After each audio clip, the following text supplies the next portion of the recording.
ታችሁ ወንጌላዊት ጸገነት ነኝ። የጌታ ጸጋና ሰላም ከእናንተ ጋር ይሁን። ይህ ወንጌል ለዓለም ሁሉ የቃልና የመንፈሳዊ ምክር አገልግሎት የመጨረሻው ዘመን ደግሞ የእግዚአብሔር ድምጽ የሚሰማበት ነው። ትውልድን የምናነቃበት የእግዚአብሔርን ደግሞ ሐሳብ ፈቃድ በመንፈስ ቅዱስ በመመራት የማቀርብበት አገልግሎት ነው። በዓለም የሚታየውን ይሆን ያለውን በእግዚአብሔር ቃል መዝኜ ማቀርብበት እንድትነቁ አዌር እንድትሆኑ ማቀርበው አገልግሎት ነው። ጌታ የተባረከ ይሁን። ሁላችሁንም በጌታ ፍቅር ሰላም እላችኋለሁ። አሁንም በሀገሬ ዛሬ የምናገራችሁ ነገር ምንድነው? አሁንም እንደ ፋይዳው ድብስብስብስ ተደርጎ የሀገሬ ሕፃናት ውስጥ ይሄ የአውሬው ምልክት ሊቀበር በዝግጅት ላይ ነው። ሃሎ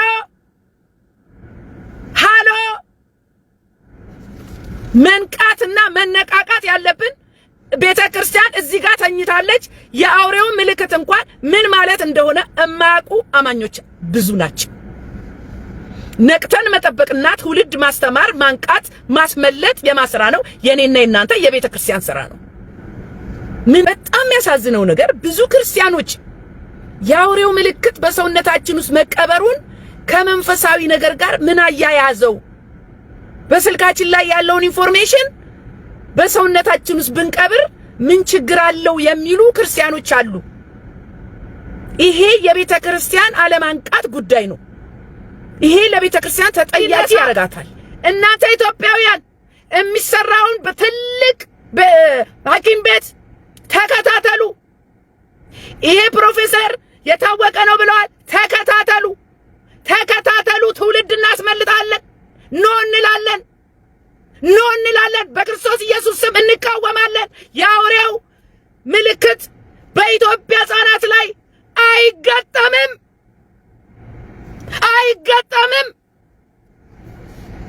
ኢትዮጵያ ውስጥ ብዙ ግርግር አለ።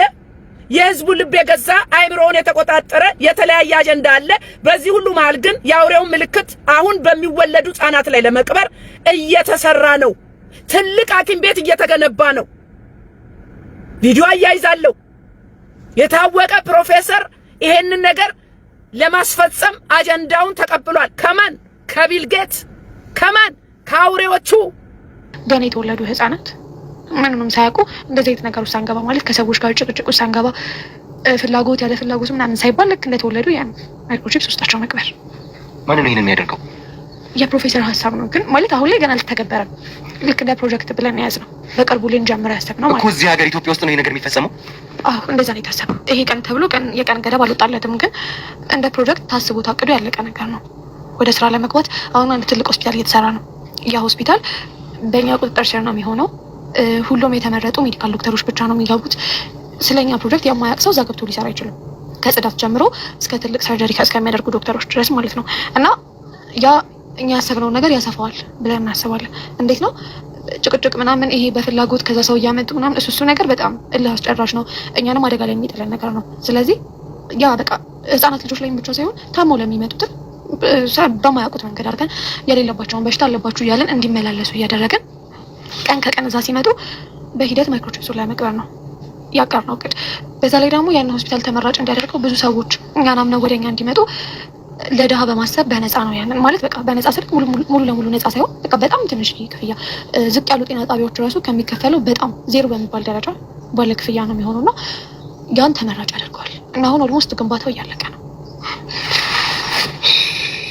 እንዴት ትውልድ እዚህ ጋር እንግዲህ ከዚህ በላይ ምን መበከል አለ? ቆይ ከዛስ ከጤና ጣቢያ ባነሰ ገንዘብ ድሃውን እናዋልዳለን እያሉ እነዚህ ልክ ባለፈው ለኬንያ ነግሬያችኋለሁ። ስለ ኬንያ ቺፕሱ በልጆቻችን በሕፃናት ላይ የአውሬው ምልክት ሊገባ ነው።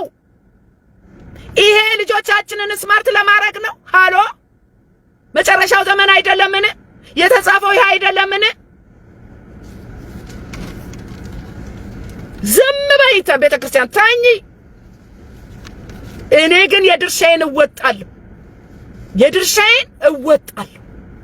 ዝም አልልም። ፋይዳ ከ666 ጋር አይገናኝም ላላችሁ ፋይዳ መንገድ ጠርጓል። ይህ የሚያነቃችሁ ይመስለኛል። ኬንያ ኦልሬዲ ጀምራለች። ትውልዱ ላይ መቅበር ኦሬዲ ጀምራለች። በእጅ ደግሞ በግንባር ላይ ምልክት በማድረግ ጠቅ እያደረጉ ያው የአውሬው ምልክት እንትን ብሎ መገበያየት ጀምራለች። ማን ይቀጥላል? ኢትዮጵያ። አይናችሁ እያየ ጆሮአችሁ እየሰማይ ትቀጥላለች ኢትዮጵያ። በዚህ በምጽአት ነጋሪም ላይ ነጋሪ አዋጅ ላይ ጥሩ መልእክት እየተላለፈ ነው ስለመጨረሻው ዘመን። ቪዲዮ አያይዛለሁ የምጽአት አዋጅን በዚህ ጉዳይ ላይ የተናገረው ለኔና ለእናንተ ለቤተ ክርስቲያን በጣም የሚጠቅም ነገር። ለምንድን ነው እረኞች ስለ መጨረሻው ዘመን ስለ አውሬው ስለ ምናምን ለምንድን ነው ትውልዱን ማታነቁት? ለምንድን ነው ማትነግሩን? እንዴ this is important እኮ በዚህ ዘመን ማወቅ የሚገባን የእግዚአብሔርን ነገር ማወቅ የሚገባን አሁን እኮ ነው መንቃት የሚገባን። በቅርቡ በኬንያ ኮሚኒኬሽን ባለስልጣን ሲኤ በቀረበው አዲስ ህግ መሰረት በሲም ካርድ አማካኝነት የዲኤንኤ ቅንጣትና የደም አይነት ዝርዝር ባዮሜትሪክ ምልክትን ጨምሮ በሳይንስ ከሚታወቁት የቅርብ ባዮሎጂካል መለያዎች አንዳንዶቹን ማስገባት ሊኖርባቸው እንደሚችል አስታውቋል። ኬንያ እንደሚታወቀው አብዛኛው ማህበረሰብ ገንዘብ አልባ ወይም ደግሞ ካሽለስ ሶሳይቲ እንደሆነ ይታወቃል። አብዛኛው ግብይትና የኬንያ ዋነኛው የኢኮኖሚ የጀርባ አጥንት በዚህ የዲጂታል ግብይት ላይ የተመሰረተ ነው።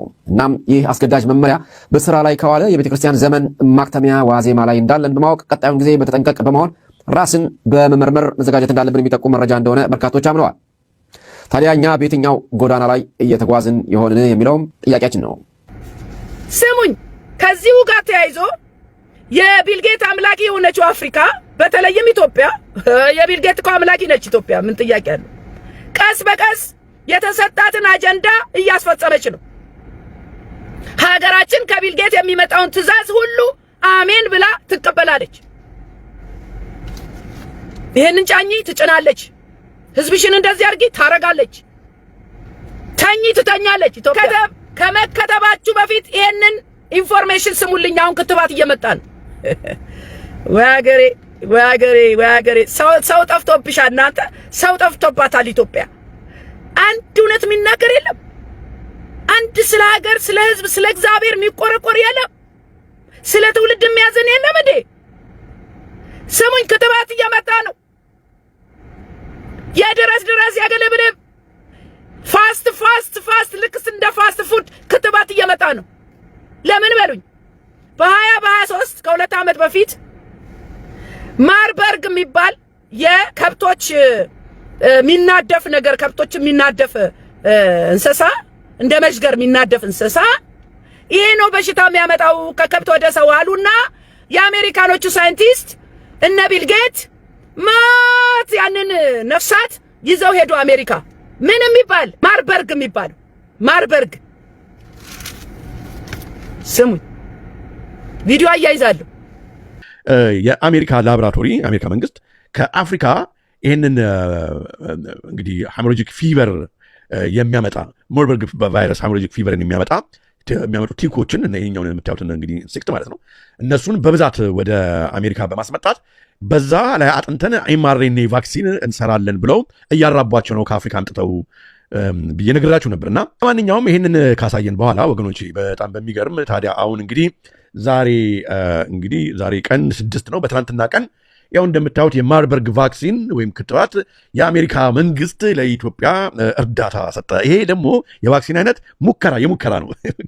እኛ ላይ ነው የሚሞከር። ምክንያቱም አንድ ክትባት እንግዲህ ወገኖች እንደምታውቁት በጣም ብዙ ዓመት ይፈጃል። አትሊስት 5 ዓመት 8 ዓመት ምናምን ይፈጃል ክትባት። ዝም ብሎ ለብ ተደርጎ አይሰራም እና እነሱ እንግዲህ ያው ያስቀመጧት ነች ነው መጀመሪያ በሽታዋን ልክ እንደ አውራ ጉንፋን አለ መጀመሪያ በሽታውን ከዛ ደግሞ ያው እንደምታውቁት እንግዲህ ያው የአውራ ጉንፋንን ከተከተበ በኋላ ሰው ምን እንደሆነ በመላው ዓለም ያው ቪዲዮዎቹ ብዙ መናገር አያስፈልግም።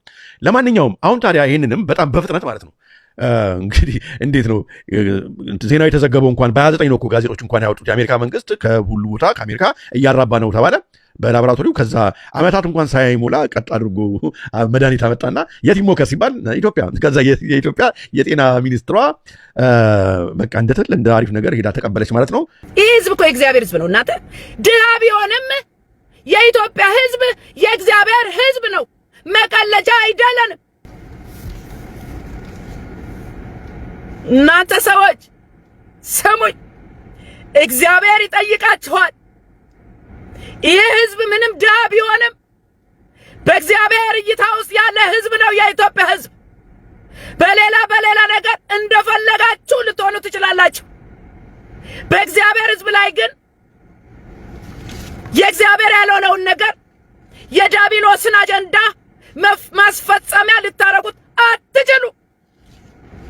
እግዚአብሔር ስለ ህዝቡ ይቀናል። እግዚአብሔር ስለ ኢትዮጵያ ህዝብ ይቀናና ይነሳል። አሁን ክትባት መጥቷል። ፋይዳ እውነት እንዳሉት ፋይዳ ቢሆን ኖሮ ከ5 ዓመት ጀምሮ ባላስገደዱ ነበር። ፋይዳ ከሌለ ትምህርት ቤት አትገባም። ፋይዳ ከሌለ ባንክ አካውንት አቆጣጠራል። ፋይዳ።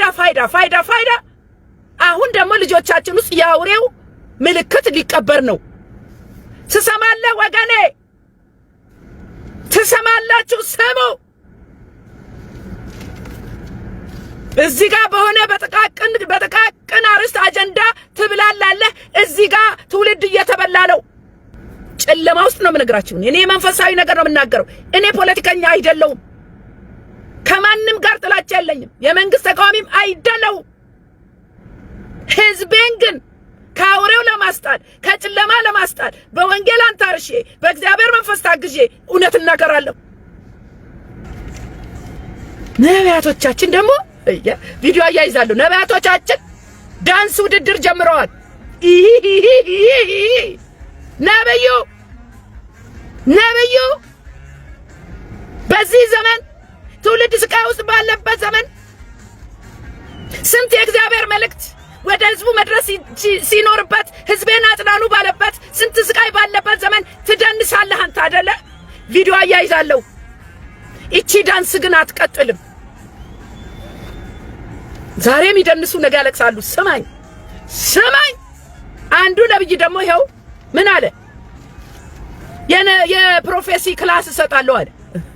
የጌታ ጸጋ ሰላም ይብዛላችሁ። ዛሬ በፊታችሁ የመጣሁት አንድ ማስታወቂያ ለነገራችሁ ነው። እንደሚታወቀው የፕሮፌቲክ ስኩል ስልጠና ከዚህ በፊት አድርገን ብዙዎቻችሁ አምልጧችሁ መመዝገብ እንደፈለጋችሁ ስትነግሩ ነበር። በጣም ብዙ ሰውም እየተመዘገበ ነው ያለው። ነብይነት ክላስ እሰጣለሁና 6,000 ብር አስገቡ። ደግሞ የረባም እኮ ትንቢት ተናግረ ቢሆን ጥሩ ነበር። የመጨረሻው ዘመን ነቢያት እንደዚህ ናቸው። ይላችሁ ነጋዴዎች ናቸው።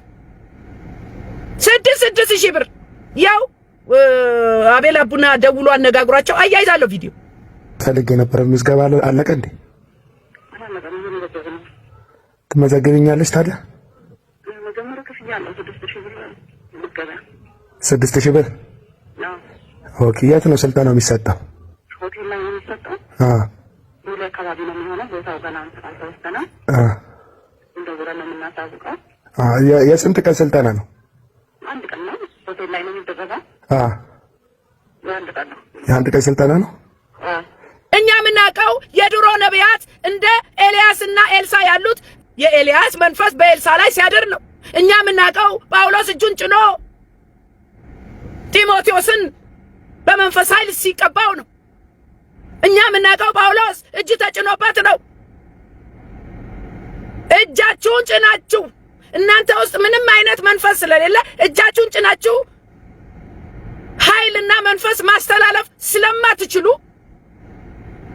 በገንዘብ ደግሞ ነብይነት ምናምን እዛ ይዛ ተቀመጠ። ወደዛ ነቢያት ጉባኤ ጅማ እንደዚህ ሰምቻለሁ። አንድ ጊዜ ባለፈውም አንድ ፎቶ አንዷ ልካልኝ ነበረ።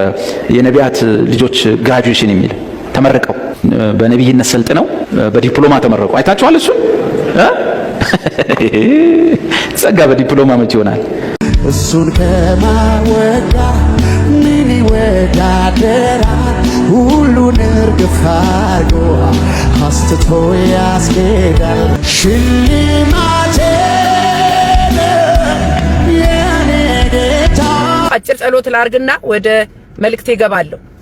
እግዚአብሔር አባት ሆይ እናመሰግናለን። ክብር ላንተ ይሁን። ጌታ ሆይ ይህን ጊዜን ሰዓት ስለሰጠህን እናመሰግናለን። ሁሉ ለክብር ይዋል።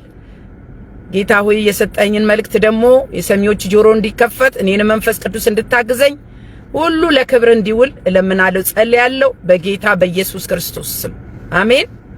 ተባረኩልኝ ወገኖች። የዛሬ መልእክቴ መጨረሻው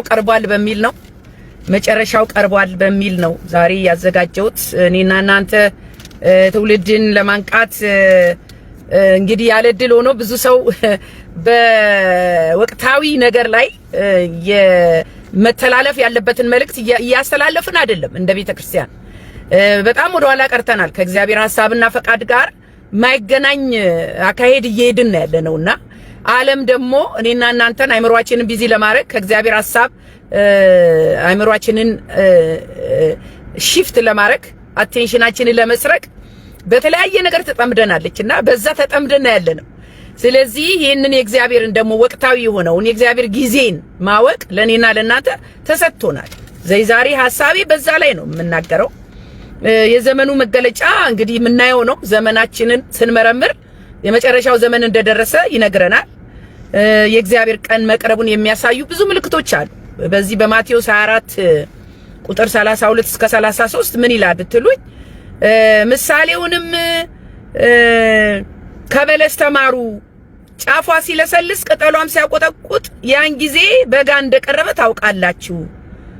እንዲሁ እናንተ ደግሞ ይህን ሁሉ ስታዩ በደጅ እንደቀረበ ወቁ ይላል። ስለዚህ እኔና እናንተ አሁን የምናየው ነገር በሙሉ የእግዚአብሔር ቀን እንደቀረበ የሚያሳየን ነውና ይሄንን ነው ጌታ እየተናገረን ያለው። እውነት እውነት እላችኋለሁ ይህ ሁሉ እስኪሆን ድረስ ይህ ትውልድ አያልፍም ማለት እኔና እናንተ ይህ ትውልድ እንግዲህ የእግዚአብሔርን መምጫ የሚያይ ትውልድ ነው። ይሄ የመጨረሻውን ዘመን እያየ ያለ ትውልድ ነው። ይሄ በእኛ ዘመን እየሆነ ያለው ማለት ነው። ሰማይና ምድር ያልፋሉ ቃሌ ግን አያልፍም ማለት የእግዚአብሔር ቃል የታመነ ነው። ብዙ አየን። በተለይ በአገራችን የክፋትን ጥግ አየን፣ የጭካኔን ጥግ አየን፣ ያለመታዘዝን ጥግ አየን፣ እግዚአብሔርን ያለመፍራትን ጥግ አየን፣ የርኩሰትና የባዕድ አምልኮ ጉድ አየን፣ የፍቅር መቀዝቀዝ አየን።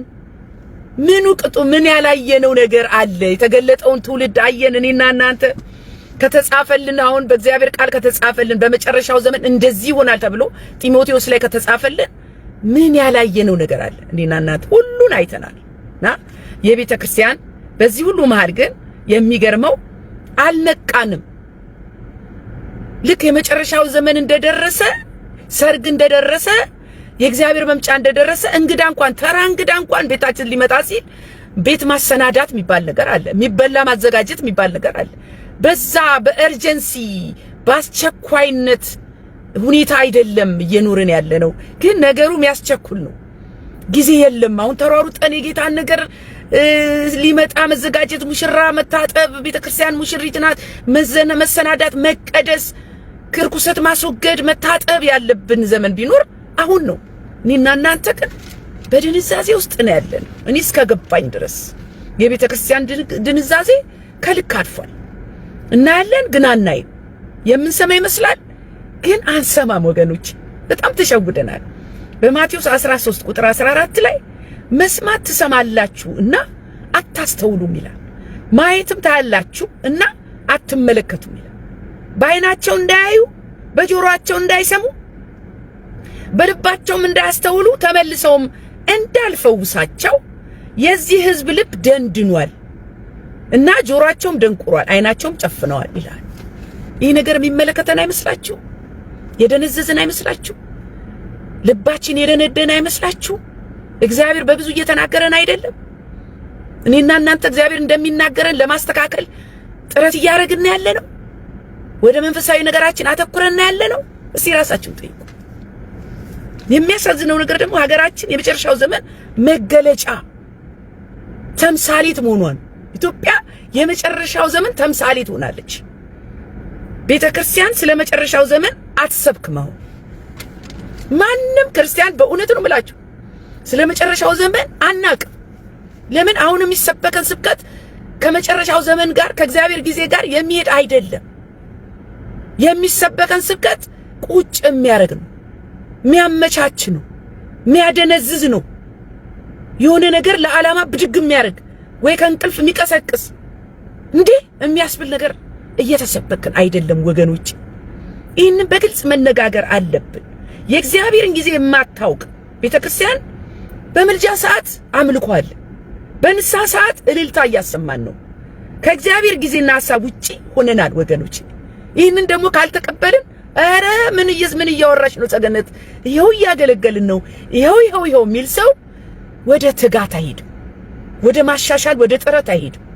በቂ ነው ብሎ የተቀመጠ ክርስቲያን ይበዛል በእኔና በእናንተ ዘመንና ቤተክርስቲያን እያዘጋጀችን አይደለም ለመጨረሻው ዘመን። ዘመኑ ስለ ንጥቀት ስለ መጨረሻው ዘመን ስለ ጌታ ዳግም ምጽአት የምንዘጋጅበት ማራናታ የምንልበት ነው እንጂ የሐሰት ትንቢት የከንቱ ተስፋ የምንሰበክበት ጊዜ አይደለም። በተለይ በዚህ የንጥቀት ዙሪያ በእውነት ነው የምላችሁ፣ በንጥቀት ዙሪያ በጣም ብዙ ኮንፊውዥን አለ። እኔ ራሴ ብዙ አላቅም። ገና እያነበብኩ እየሰበሰብኩ ነው ያለሁት። ንጥቀት የሚባለው ነገር እንደውም ክርስቲያኑ ለሁለት ከፍሉታል። ንጥቀት ማለት መረዳታችን በጣም ውስን ነው። ንጥቀት መቼ ነው? ይህ በጣም መጠየቅ ያለብን ነገር ነው። የታላቁ መከራና የእግዚአብሔር የፍጻሜ ቁጣ መካከል ልዩነት አለ። እዚህ ጋር ትንሽ ግራ መጋባት ያለ ይመስለኛል። ወደፊት በዝርዝር እኔ የገባኝ አንዳንድ ነገሮች አንብቤ እማቀርብ ይመስለኛል። ኮንፊውዥን ግን አለ። ለምን ብትሉኝ ከአውሬው ይሄንን ምልክቱን በእኛ ሰውነት ውስጥ ከመግጠሙ በፊት ቤተክርስቲያን ትነጠቃለች የሚል 90% 95% እንደገዛ አይነት መረዳት አለ። የኔ ጥያቄ ግን ይሄም ሰውነት ውስጥ የሚቀበረው ነገር የአውሬው ምልክት ሲመጣ እኔና እናንተ እግዚአብሔር የሆኑ ሰዎች አውሬው ሊያስጨንቀን ነው የሚመጣው። ያልተቀበረበት ሰው መግዛት አይችልም መሸጥ አይችልም የሚል ነገር ነው የሚያመጣው። ስለዚህ ይሄንን ነገር አንቀበልም ብለን በክርስቶስ ማንነታችን ዋጋ ከፍለን መከራ ከፍለን ይሄን ነገር ተዋግተን ተጋፍጠን ከዛ በኋላ ነው የኔና የናንተ መከራ በክርስቶስ ኢየሱስ ጠንክረን ተፈትነን ከዛ ሊያስጥለን ይመጣና ያንን ደግሞ የአውሬውን ቺፕስ የገጠሙትን የአውሬው የተባሉትን ፈቃድ ወስደው እሺ ብለው ያስገጠሙት መከራ ያልከፈሉት አይነጠቁ። እኔና እናንተ ግን ለክርስቶስ ብለን መከራ የከፈልን ሰዎች እንነጠቃለን የሚል የኔ መረዳት አለኝ። አጣራለሁ ያንን ነገር ግን እኔና እናንተ አንደኛ ቺፕስ እየመጣ ነው። አሁን ብዙ ሰዎችም አስገጥመዋል። አሁን መመጣበት ሐሳብ አለ። ግን እንዴት ነው አሁን እንደዚህ እንደተተረከረከን ነው የምንነጠቀው? አሁን ባለንበት ቤተክርስቲያን ባለችበት በተጨማለቀችበት ከክብሯ በወረደችበት ኃጢያቱን ውስጥ ያለን ሳንጸዳ ሳንታጠብ ሳንቀደስ ንስሐ ሳንገባ ነው የምንነጠቀው? የአውሬው ምልክት መጣ ተብሎ ነው የምንነጠቀው? እዚህ ጋር ትንሽ ያልገባኝ ነገር አለ። ስለዚህ ስሙኝ ክርስቲያኖች የአውሬውን ቁጥር አንቀበልም ብለን ሳንቃወምና መከራ ሳንከፍል ሳንዋጋ እንዲሁ ከኃጢአታችን እንደተተረከረከን ነው ወይ የምንነጠቀው? ይሄ እኔ ጥያቄ ነው።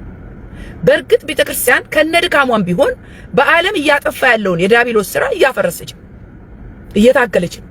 ቤተክርስቲያን በዚህ ዘመን ምንም አስተዋጽኦ የላትም አልልም። እግዚአብሔር እየረዳን ቤተክርስቲያን ብዙ የተቋቋመችው የዲያብሎስ ሥራ እያፈረስን ያለነው አለ። ግን በሚገባን መጠን እየተዋጋን በክርስቶስ ጠንክረን እኔና እናንተ ብርሃናችን ከፍ ብሎ እየበራ አይደለም። ቤተክርስቲያን ከክብሯ ወርዳለች። አዎ እንደውም ጠላትን መቋቋም ማትችልበት ነገር ውስጥ እየገባች ነው ያለችው። አብራ ከዓለም ጋር እየተባበረች ነው ያለችው። ይህንን መረዳት አለብን። ይህን መረዳታችን ደግሞ የበለጠ እንድንሰራ የበለጠ እንድንተጋ የበለጠ እግዚአብሔር ፊት እንድንፈልግ ይረዳናል። ስለዚህ በተለይ በዚህ ዘመን ሰባኪዎች የቤተክርስቲያን እረኞች ትውልዱን ብታነቁ የመጨረሻውን ዘመን ብትሰብኩት የመነጠቅን ምንነት ብንረዳ ጥሩ ነው። ይሄ ጥልቅ ሐሳብ ነው። ይሄ ማንነጋገረው ነገር ነው። ይሄ እኛን አልገባን የሚል ነገር ሊኖር አይገባም። ቤተክርስቲያን ልታነቃ ግድ ይላታልና ስለዚህ ቀደም ብዬ እንደገለጽኩት የእግዚአብሔር ቀን እየቀረበ ነው። በዚህም ደግሞ የአውሬው አሰራር በቴክኖሎጂ እያሳበበ ትውልድን ከእግዚአብሔር ለመለየት ወደ ሲኦል እንዲወርድ እያደረገ ነው። አሁን ይሄ የ666 መለያ አገራችን አሁን 666 ምንም ችግር የለባትም እኮ አገራችን። ኢሉሚናቲና 666 ተስፋፍቷል።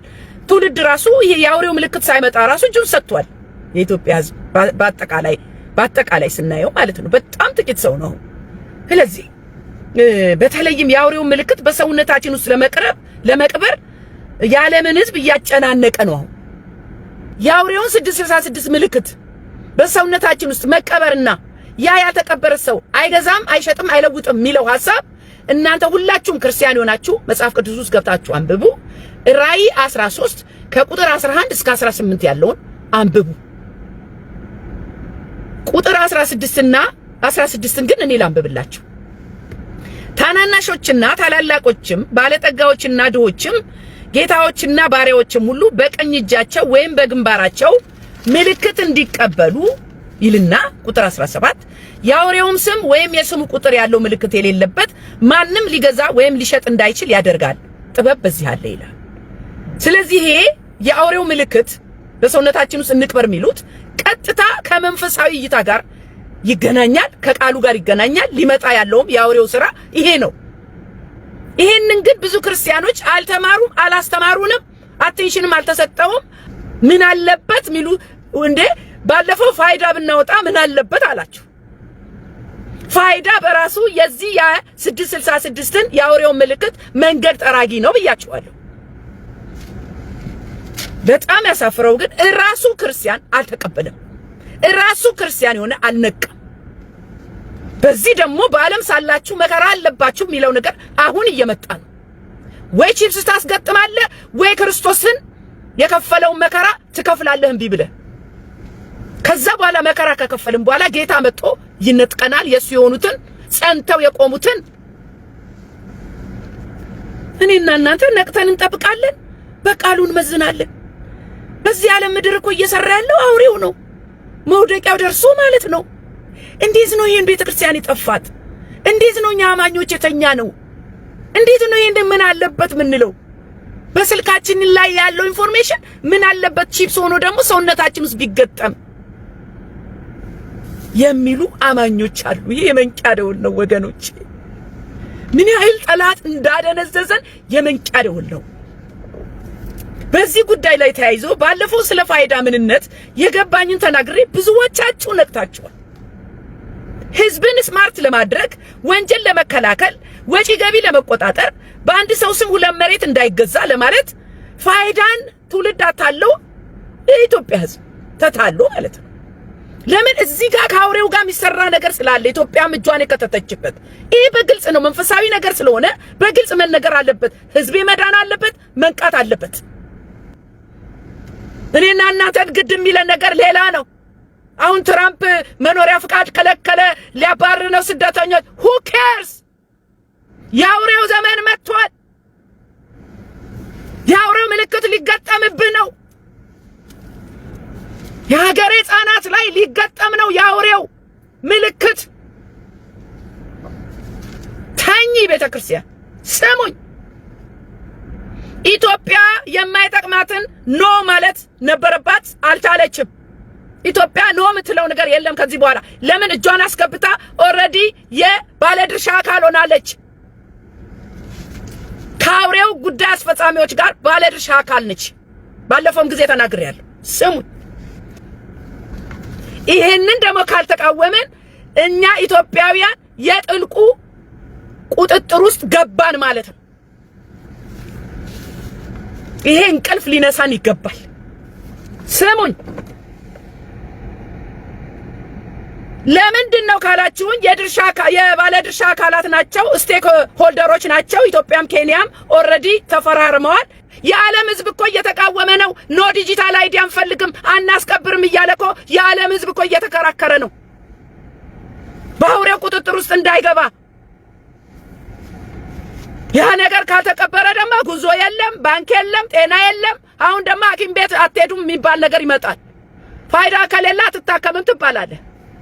አረ ሀገሬ ጉድ ብዙ ነው።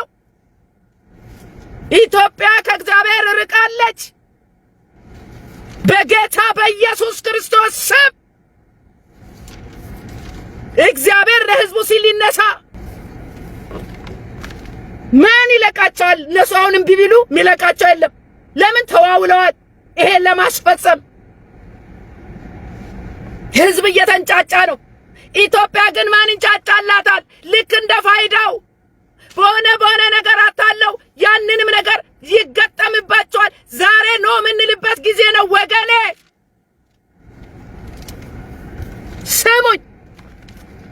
ስለዚህ አሁን ስሙኝ፣ እኛ ክቡር የእግዚአብሔር ልጆች ነን እንጂ የአውሬው አይደለንም። የአውሬው ምልክት በእኛ ላይ አይገጠምም።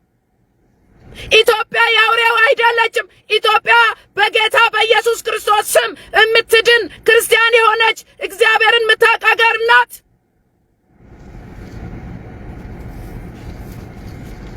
በዚህ አጋጣሚ ልንገራችሁ፣ አሁን ይህን መልእክት የምትሰሙ ሁሉ እባካችሁ መልእክቴ ሼር እና ሰብስክራይብ አድርጉ። ማምለጫው መንገድ አንድና አንድ ኢየሱስ ክርስቶስ ብቻ ነው። በክርስቶስ ኢየሱስ አምኖ ያልዳነ ሰው የአውሬው ራት ነው። በአውሬው ቁጥጥር ውስጥ ነው የሚሆነው። ራሱን ያስመልጥ። እያንዳንዱ ሰው ራሱን ያስመልጥ። ቤተክርስቲያንህም አታስመልጥህም። እያንዳንዳችሁ አሁን የአውሬውን ታስቀብራለህ ወይስ ከክርስቶስ ጋር ኖ ብለህ ትቀጥላለህ? ኖ ብለህ ከቀጠልክ መከራ የምድር ላይ መከራ እንከፍላለን። ጌታ ግን መጥቶ በክብር መጥቶ ትነጠቃለህ፣ ይወስደናል። የሱ የሆኑትን ይወስዳል ጌታ። የጌታን ስም ይጠራ ይድናል ነው የሚለው የእግዚአብሔር ቃል። ስለዚህ ወገኔ ኢትዮጵያ ተዘጋጅታለች። የአውሬውን ምልክት በሕፃናት ላይ ትቀብር። ነቅታችሁ ጠብቁ። የፈለገ ነገር ይጥ ሃሌሉያ! ኢየሱስ ያድናል። ዲያብሎስን ተቃወሙ፣ ከናንተ ይሸሻል። ወደ እግዚአብሔር ቅረቡ፣ እርሱም ወደ እናንተ ይቀርባል። ይሄ ነው መፍትሄው። ቪዲዮ አያይዛለሁ። ስሙ ይህንን መልእክት ምን እየተሰራ እንዳለ። ይሄ የማንቂያ ደውል ነው። የኢትዮጵያ ሕዝብ የአውሬው ምልክት ሊቀበርበት የተዘጋጀ እንደገና ደግሞ ክትባት በሞከሪያ አይደለም። አንድ ሰው ለዚህ ድሃ ሕዝብ ሊነሳ ያስፈልጋል። አንድ ሰው ለዚህ ድሃ ሕዝብ ሊቆረቆር ያስፈልጋል። የእግዚአብሔርን ኃይል ይዞ በሌላ ነገር ልታሸንፉ በታችሁ ልትታዩ ትችላላችሁ። ኢየሱስ ግን ጌታ ነው። በክርስቶስ ኢየሱስ ኃይል ግን ማንም አያሸንፍም። እሱ የሁሉ የበላይ ነው። ኢትዮጵያ አምላኳ አለላት፣ ሚዋጋላት፣ ሚከራከርላት፣ የድሃውን እንባ የሚያብስላት አላት ኢትዮጵያ አምላክ። ይሄ ስራ የማን ነበር ብትሉኝ የትልልቆቹ የሃይማኖት አባቶች። ይሄ ስራ የማን ነበር ብትሉኝ የትልልቆቹ የፓስተሮቹ የነቢያቶቹ።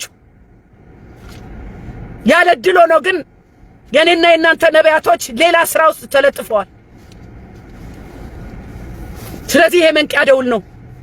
ክትባት መጥቷል። ሳትከተቡ ይህን መልእክት አዳምጡ፣ አድርሱልኝ። ክትባት ብሎ ነገር አንከተም። በቃ